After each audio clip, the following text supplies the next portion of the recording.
Hey, how's it going? Today we got some MLCC capacitors here that I have accumulated from circuit boards, mostly from cell phone boards, and I think it is roughly 100 grams of capacitors here mixed with some plastic and iron parts. First thing to do is to weigh them up to start to see actually how much we got. The next step is to grind MLCC capacitors to break the ceramic parts to provide better penetration for acid to dissolve base metals first, and then processing to collect precious metals. So I start with weighing first.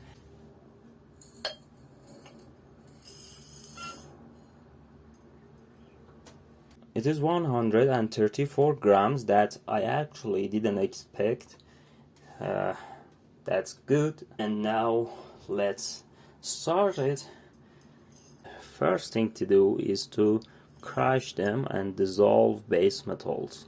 You just need to break the ceramic partially. We don't need to put too much pressure on the coffee grinder blade. After 1 to 2 minutes, it seems to break the way enough to start dissolving base metals. You can see the steel blade here is damaged by all the rough particles here.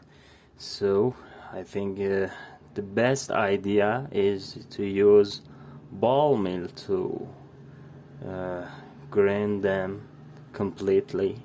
Powder transferred to the beaker, very nice and fine powder, except for coarse ceramic particles that some of them still is rough and haven't been crushed completely. There is no problem and we can go on.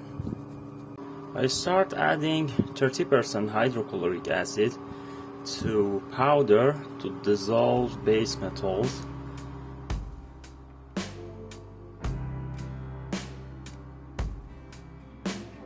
I needed bigger glassware to prevent overflowing.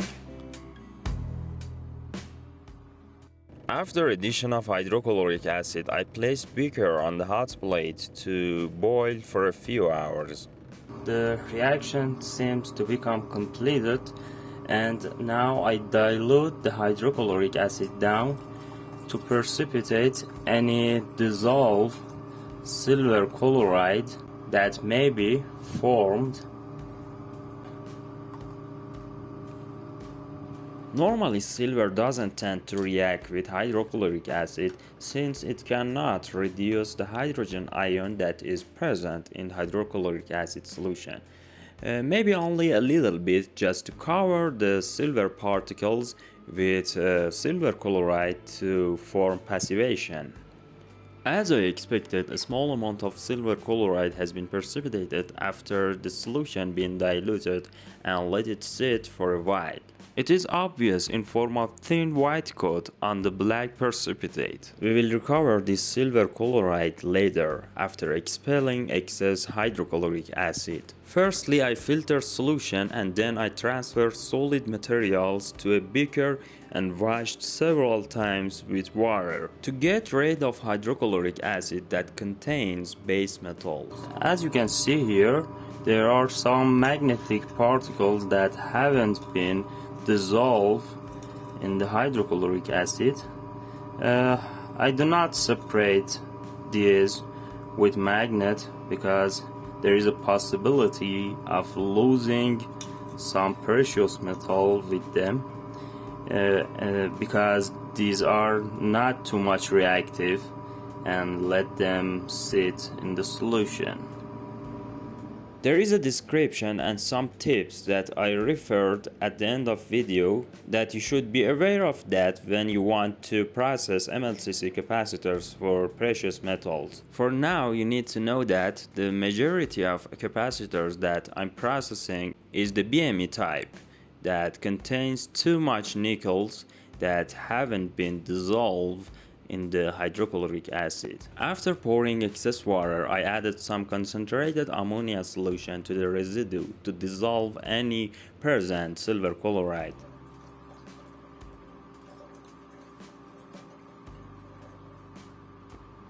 and the ammonia solution filtered through my silver jar to recover silver later. This is all hydrochloric acid and water that we use to dissolve and wash base metals. I collect them to show you guys that it turns black with a violet hint due to the tin and nickel metal complexes, to assure you that this color isn't due to the palladium dissolution. To start dissolving precious metals comprising palladium and silver, I start adding nitric acid to the washed residue. About 175 milliliters of nitric acid.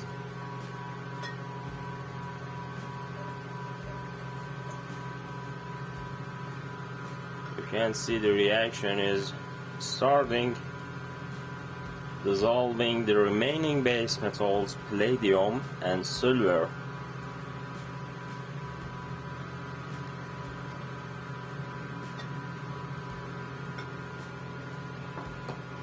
I just added excess nitric acid to make sure all the remaining metals would be dissolved.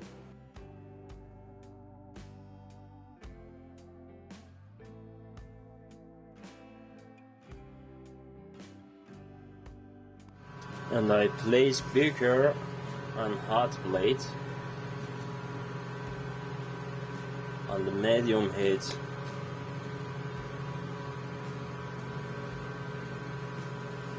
To provide faster dissolution of metals. After warming the solution, the reaction rate is increased. To prevent splashing, I placed an inverted funnel on the top to not lose any metals. After a moment, there will be no brown gases coming out of the solution, and the reaction has been completed, and seems all metal has been dissolved. We should filter it as fast as possible to not precipitate any metals again due to electrochemical reaction. And it is a good idea to do a stannous chloride test at this point to give us better idea about reaction proceeding. Prefer to do stannous chloride test to see what we got here.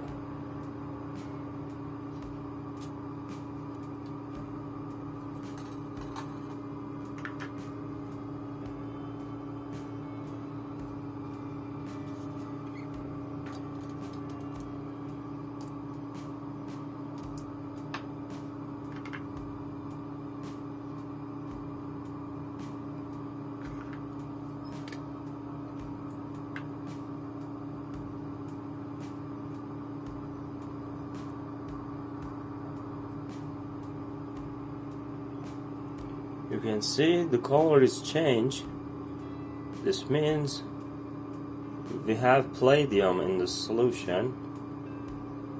One of the obvious characteristics of palladium is that this orange color will turn to green after passing several minutes. You can see it is become greenish. This means we have palladium in the solution.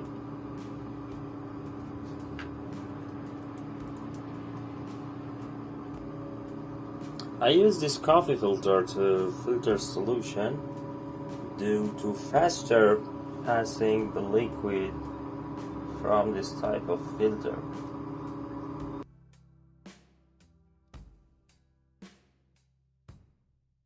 Afterwards, some table salt has been added to precipitate any dissolved silver. It seems only a small amount of silver is in the nitrate solution, and majority of that was dissolved in the hydrochloric acid. I wash precipitated silver to my silver jar to be recovered later. Before precipitating palladium, we need to remove nitric acid, since we use too much nitric acid to make sure that all metal would be dissolved in nitric acid, I prefer to precipitate all metals in form of hydroxide and filter and wash and redissolve again in hydrochloric acid. To prevent this jar from overheating, I place it in this water bath, and now I start adding fresh batch of sodium hydroxide.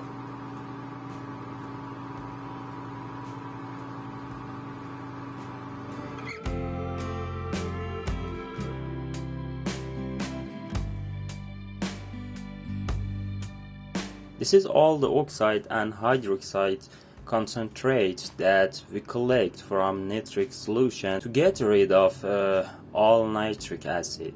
I filter this and I washed it several times to actually collect the palladium oxide hydrate and remove nitric acid. And now I dissolve this all oxide and hydroxide again by means of this hydrochloric acid.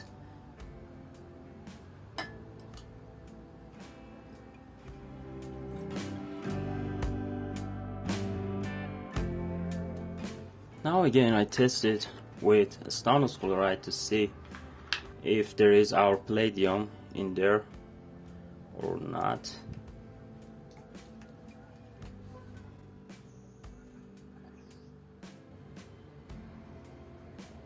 Yeah, we have color change, but not too much. But I'm sure we got everything here.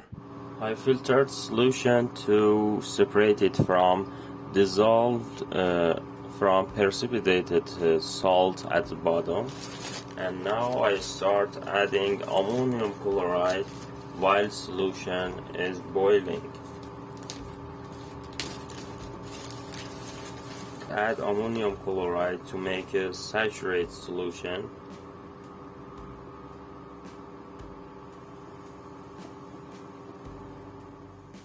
In the orange complex, palladium has oxidation state of +4. That means highest oxidation state for the palladium metal. As this orange complex is less soluble in the aqueous solution, so to precipitate our palladium we need to oxidize all 2+ charges of palladium ion to the 4+ charges of palladium by using chlorine gas. If you take the glass rod out after drying, you can see the greenish yellow turns orange on the glass rod.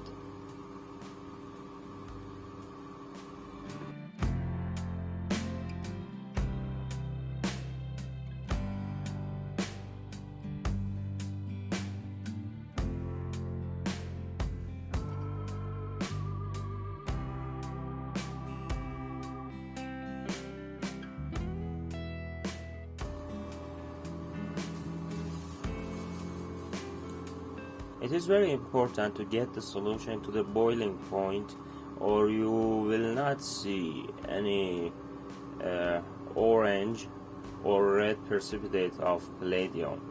And another thing that you should consider is add ammonium chloride to the saturation point and continue adding potassium chloride or even sodium hypochlorite to release chlorine gas to start precipitating this ammonium complex salt of palladium.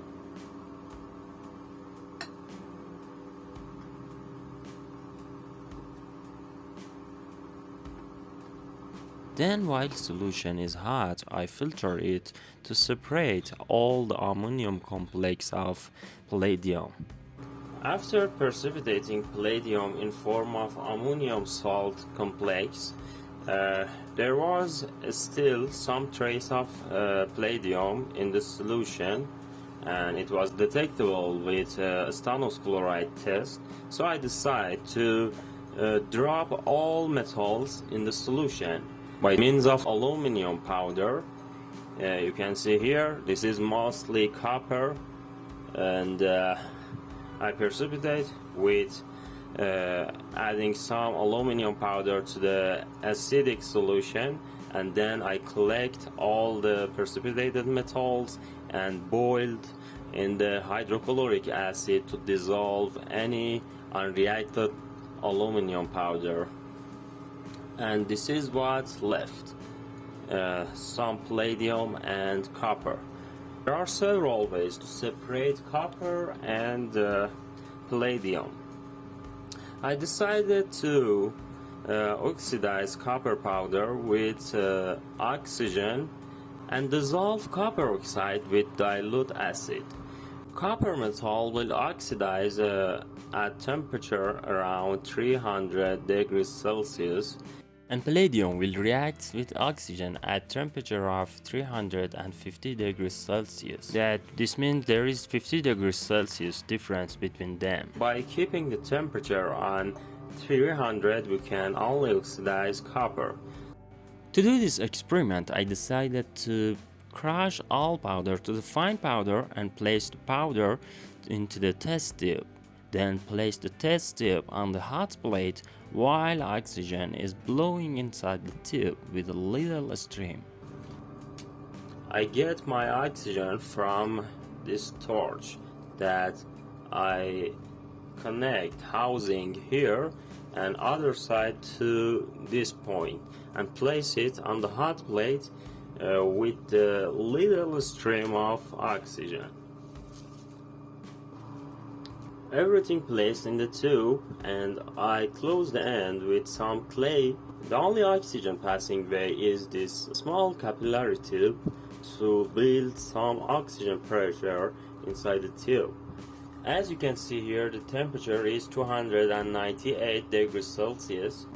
After I set everything in place and I open the tap to allow the oxygen pass through the tube, it seems the plan A was unsuccessful. What the hell? So I decided to go for plan B.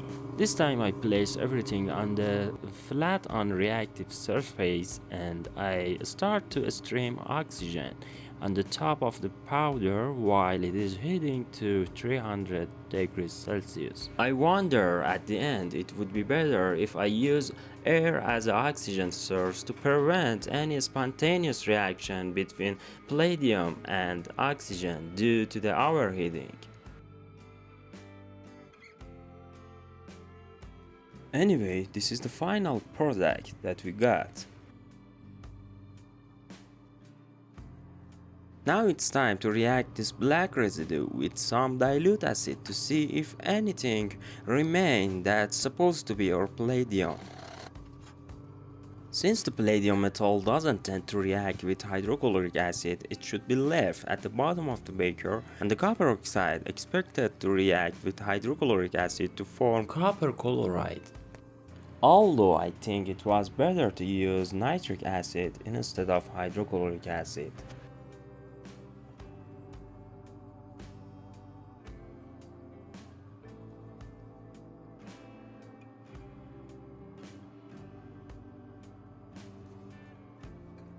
After filtration, what is left in the filter is palladium metal that been separated from copper metal. And what we have here in the green colored solution is the copper that we separated from the palladium metal. Then finally it is time to melt the palladium.